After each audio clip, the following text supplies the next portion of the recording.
This program is sponsored by North Valley Church of Christ. There's a message true and glad for the sinful and the sad. Ring it out, ring it out, ring it out, ring it out. It will give them courage new, it will help them to be true. Ring it out, ring it out, ring it out, ring it out. Good afternoon, folks, and welcome back to another episode of Redeeming the Time. I'm your host, Chris Macy, and I am the minister here with the North Valley Church of Christ. What a great several weeks we've been having lately with the, I know it feels like it's been forever, but for a little while ago we had all that rain and the weather's cooled down. Yeah, we're still breaking 100, but not like we normally do. This was the best July ever. Going into August, fantastic. Not so bad. I'm enjoying it. I love it. I'm doing some upgrades here at the North Valley Church of Christ building. We got a couple of TVs up front, and I'm not big on using PowerPoint and all that stuff, but we've been putting the song service on there. We had the electronic digital hymnals now with PowerPoint, and that's been fantastic. That has worked really well. I did not think that would work great, but it has worked really well. I'm enjoying that. Everyone's enjoying that.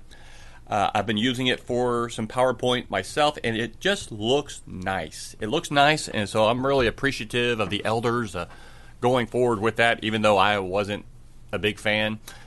I'm glad for it. And anyway, I'm running some wiring in the building for that right now, and I have that to get done. I've got my lesson for Wednesday night to get done. But we got Bible class going again finally here at North Valley, so I have my Bible class Sunday morning, Sunday evening lessons to get done this coming Sunday. I've got things for Copper Basin Bible Camp that needs to get done. I got websites that need to be updated. I got children who start school in about a week. I've got so much. 2 birthdays coming up in the beginning of September. It is ridiculous. How can I get it all done? Well, I want to share with you something a little different than what we usually do. I'm going to have some Bible verses in here for you, but I want to talk about something that's very important for the Christian. And this is going to be based on an article from Guy Orbison Jr. from Working in the Word, January 2014, and an article titled, How to Get Things Done. How to Get Things Done. Now, how many of you get frustrated with yourself because you have all this stuff you want to get done, and you might get a little bit done of everything, but you never get anything done? And at the end of the day, you look back, and even though you worked all day, and you're tired, and you're wiped, you actually didn't finish anything. Do you ever feel that way? Well, I'm going to help you. I think this will help you with that, and we want to be a people who get things done, right? One of the primary reasons we fail to accomplish what we need to accomplish or want to get done involves that little problem called procrastination. Procrastination. That is the deferment or avoidance of an action or a task. There is a dictionary definition for you. Procrastinators live by that code. Why put off until tomorrow what you can put off until the day after tomorrow, right? Maybe you have lived, or maybe you are living by this code. So maybe you desperately are in need of a measure of discipline. Maybe you heard of an organization called Procrastinators Club of America, which has almost 15,000 card-carrying members. Some have put off making the decision to carry cards. It was founded in 1956 in Philadelphia. The first meeting, they postponed it. An acting president was temporarily put into office and continues in that position today, since the nominating committee has yet to report their slate of recommended officers. The turtle was adopted, though, as a logo since it best represented the purpose and pace of the organization. Now, obviously, that's tongue-in-cheek way of looking at a predominant problem that we all need to overcome, the urge to put things off. So, why do we tend toward procrastination? Psychological experts, they believe that when we understand the cause of procrastination, that knowledge can help us in finding the solutions to the problem. But the causes are many, and they differ from person to person. However, when you analyze all the different reasons why people put off or neglect what's important, you can consolidate those things into a few primary reasons. So basically, we can find ourselves 6 primary reasons why people procrastinate. I have experienced every one of these, and I bet you, as we work through this, you will recognize a few of these for yourself as well. Number 1. Here's the first one. It is called the difficulty of the task, right? Yes, absolutely. The more overwhelming and complex a project might seem, the more we hesitate to tackle it. We put it off. This was the problem of those 10 spies who came back from spying out the promised land. Remember those from when the Israelites were out in the wilderness wandering? They finally came to the promised land, and Moses sent the 12 spies. 10 were bad and 2 were good, if you know the camp song. So they came back, and they thought the task of taking the land was just too big for Israel, too much to handle. So they simply decided that they didn't want to do it. Preachers can go through this grasshopper mentality, thinking that the work is too difficult to handle. Man, I feel that way all the time. I feel like I'm overwhelmed with projects and things and this and that and the other. I get tired of fighting the same battles. It's not always with the same people, but it's the same battle. Whether it's stuff happening with Copper Basin Bible Camp, stuff happening at North Valley Church of Christ, stuff happening within my own personal life. I deal with this all the time. And I get tired. I'm like, this is insurmountable because it's always there. So it's that grasshopper mentality, thinking the work is just too difficult to handle. I get the impression that Timothy was probably, he was engaged in some procrastination over there in Ephesus when Paul wrote those 2 letters to him, 1st, 2nd Timothy. He said to him in 1 Timothy 4:14, "Do not neglect the spiritual gift within you." Do not neglect it. That spiritual gift within you. And he challenged him in 2 Timothy 4:5 to do the work of an evangelist. Fulfill your ministry. And Timothy was to do this in spite of the fact that he faced an overwhelming situation there in Ephesus. Simply the size of the task can cause us to sit down and to not attempt it. It's overwhelming. And that can even happen to us with little things, where we keep putting little things up, but those little things keep getting bigger and bigger. It could be like, for example, a mess in the back room that your kids make. Oh, I'll get to that tomorrow. And no, maybe the next day, or maybe the next day. And then finally you think, oh, what in the world? This has become insurmountable. Jenny and I were doing that. We have a back room, the play room. It's also kind of a storage room, a lot of shelf space.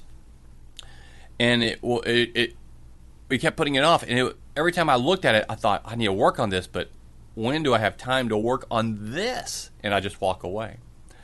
Well, the other day, yesterday, starting in the morning, I noticed Jenny back there working on it. Actually, I think she'd spent about 2 days on it.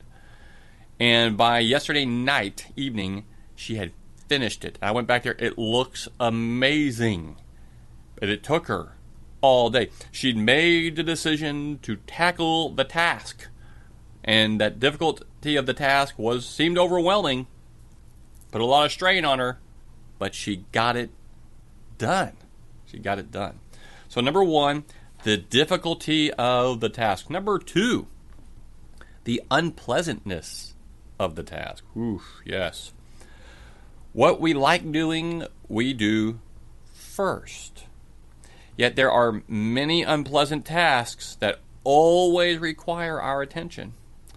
But because they are not enjoyable, we tend to put them off. Here's what Solomon wrote in Proverbs chapter 21, verse 25.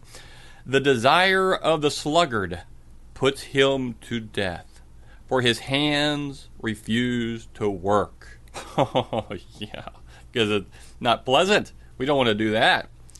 Work is unpleasant to some lazy people, so they procrastinate to their own destruction.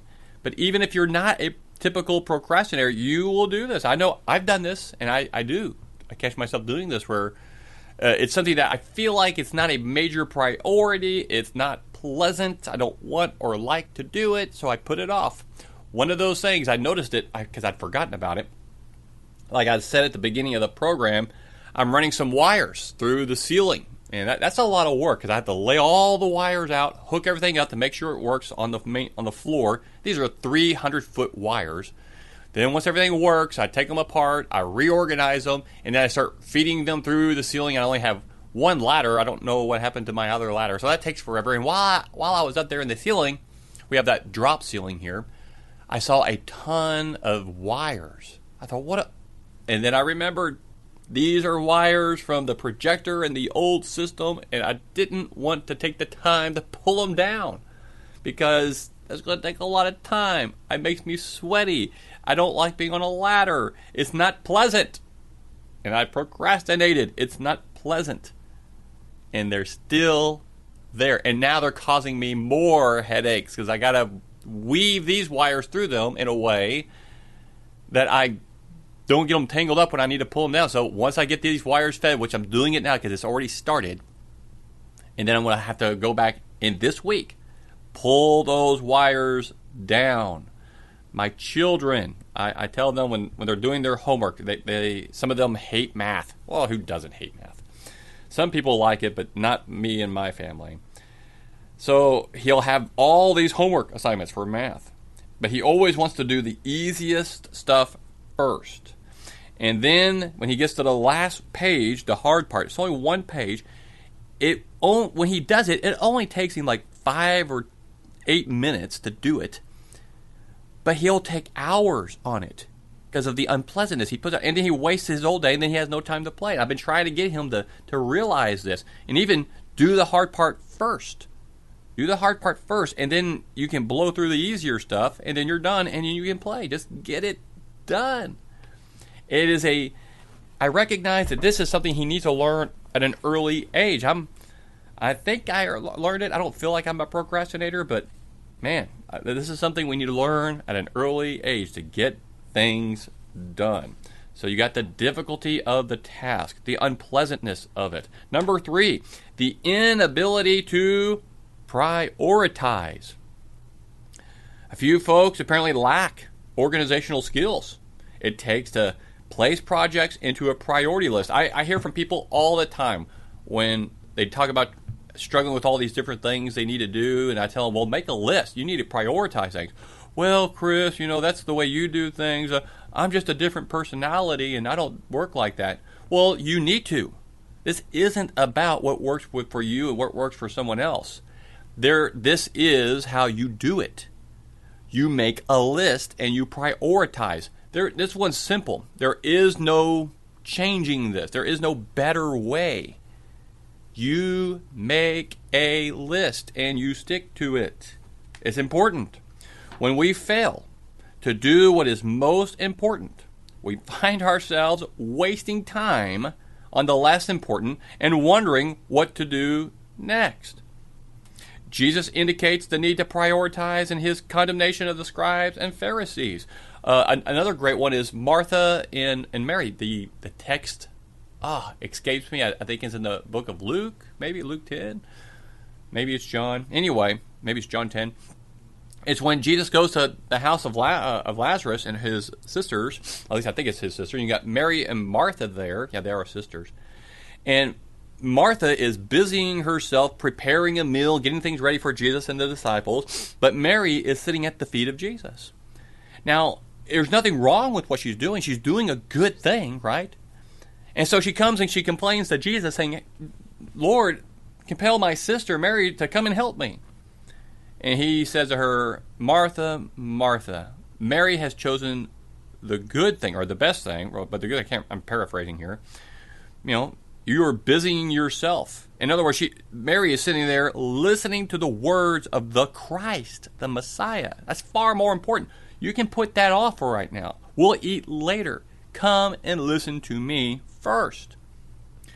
Martha was doing a good thing, but it was not the best thing. She needed to prioritize accurately there. The most important thing for her to do at that moment, listen to Jesus. Start your day off with the Word. And then make a list. Prioritize your day. Get the most important things done first. For me, it's the things of the North Valley Church of Christ first. Are the things that need to get done for Copper Basin important? Yes. But not nearly as important as North Valley for me. That's the main work for me. And then I work on Copper Basin. And then I got my other personal things to do. And my family. Not that my family falls that far on the list, but I think you get what I'm saying there. Talking about my work. Okay, so we got those three things. The difficulty of the task, the unpleasantness of it, the inability to prioritize. Number 4, the inability to make a decision. Oh, this is a big one. Inability to make a decision. Some have trouble just coming to a decision about anything. They actually put off making decisions because they do not know which way to go. When Paul preached to King Herod while he was on his way to Rome to stand trial, the king responded in Acts 26 or 28, not King Herod, Agrippa, in a short time you will persuade me to become a Christian. Oh man. Agrippa could see the truthfulness of what Paul was saying, but he avoided making a decision that would have saved his soul. He procrastinated because he refused to make a commitment. How sad. How sad. Alex Bigham had a lesson on this just this past Sunday morning. It was fantastic. You can find that on YouTube. But yeah, the inability to make a decision. I don't struggle with this one. I've done it, I admit that, but it's not a struggle for me. I am a person who I don't like to dally. Make a decision. Let's go. Let's get it done. Just do it. And that also, I can take that to a fault. I push people a little too hard, I think, at times. Okay. Also, we got the fear of failure. That's number 5. Now, this one goes to the perfectionist because many of them struggle with beginning a project out of fear. Fear. And this might be the fear of failing or the fear of taking risks, but whatever the cause of one's fear, it can certainly lead to our putting off making the right decision. Makes me think of King Saul's army. He's camped out there at the valley of Elah, 1 Samuel chapter 17. And remember that? That's where they're being challenged by one Philistine soldier, just one. He was big, named Goliath. But there was mass procrastination on the part of the army. And the reason everyone wanted to avoid this battle? Fear. Fear. They were scared. And old David comes along, and he wasn't some scrawny little kid as a lot of pictures make him out to be. He was a strong man. He was just a normal-sized man, but Goliath was huge. So we all looked scrawny before Goliath. But David did not fear. He knew God would be there with him. A lot of people don't want to raise their children out of fear of failing or saying or doing the wrong thing. And as a result, they fail because they never make a decision and they don't get it done because they fear that they might mess up raising their kids. And as a result, they mess up raising their kids. I don't want to get off on that tangent because that's a big one for me. I get frustrated by it, seeing that. And so fear, you got the difficulty of the task, the unpleasantness of the task, the inability to prioritize tasks, the inability to make decisions about tasks, the fear of failing at a task. And now number 6, the last one, distractions from getting the task done. Sometimes we put off doing what is important because we get distracted by phone calls. We get distracted by people coming by. We get distracted by someone asking you to do something that takes you away from your project. That happens to me. This is my biggest one, distractions. Usually procrastinators want to be distracted and are easily distracted because their required task is overwhelming, difficult, or they are afraid of failure. So procrastinators have trouble dealing with distractions since they actually welcome them in. When Ahab was king in Israel, he had the opportunity to kill a king, the enemy king of Assyria, by the name of Ben-Hadad,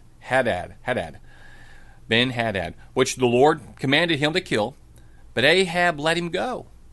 So a prophet of God wounded himself and disguised his identity from Ahab and came to the king and explained that he was a soldier in the battle, and another man had given him a prisoner to guard. But he said, "This is what happened. And while your servant was busy here and there, he was gone." 1 Kings 20, verse 40. So, distractions hindered him from doing what he should have been doing. The prophet, of course, was demonstrating that Ahab had procrastinated from doing what God had ordered him to do, thus violating God's command. My point is simple. That is, while we are busy here and there with distractions, that what we need to be doing, it doesn't get done. If any of these issues describe you, then maybe you can already see a solution to the problem of not getting done what needs to be done. And there are also specific steps that we can take to deal with procrastination. Here's a few. Prioritize what needs to be done. What has worked for me at times is when I'm overwhelmed by the number of things that demand my attention, make a list of everything I'm required to do and then relist them in order of importance. Number 2, in specific tasks, always do the most difficult task first. That's important. We want to put those things off. So if you say that to the end, you're not going to want to do it. You need to do it first, get it out of the way, or maybe break it down into simpler, smaller components. When you recognize that you don't have to fix everything at once, but you can deal with it in sections, that'll help. And just determine to spend 20 minutes on that project per day, perhaps. Chip away at it till it's done. Number 3, become decisive. Make a decision. Develop a habit of making a decision and avoid the habit of putting them off. Just put it in your mind that even if the decision is difficult, you're going to make a decision. Now, I found that in the more difficult decisions I have to make, it usually helps me to, again, write it down. Write down my options, pros and cons, make the list, and then make a final decision about the best of all options. Joshua employed this process in helping the children of Israel to make a decision and commit about the Lord.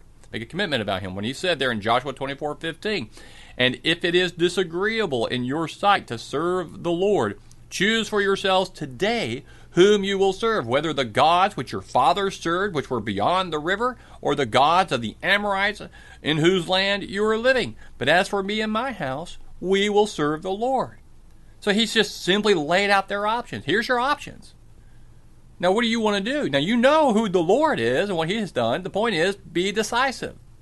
Be decisive. Make a decision. It will help you to overcome procrastination. And then finally, be willing to take risks.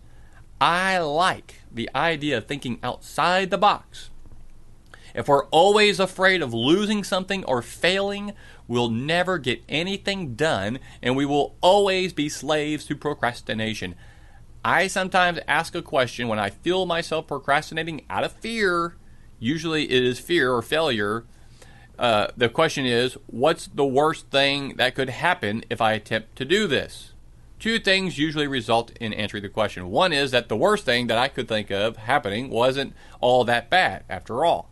Or two, I make it up in my mind that I could live with the worst thing that could even happen.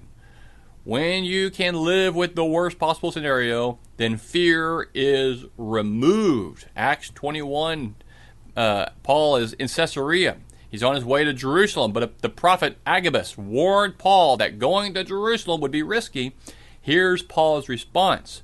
For I am ready not only to be bound, but even to die at Jerusalem for the name of the Lord Jesus. And then finally, the last one, as we're running out of time here, plan your time. I'm convinced of the importance of schedules and organizing our time to get things done.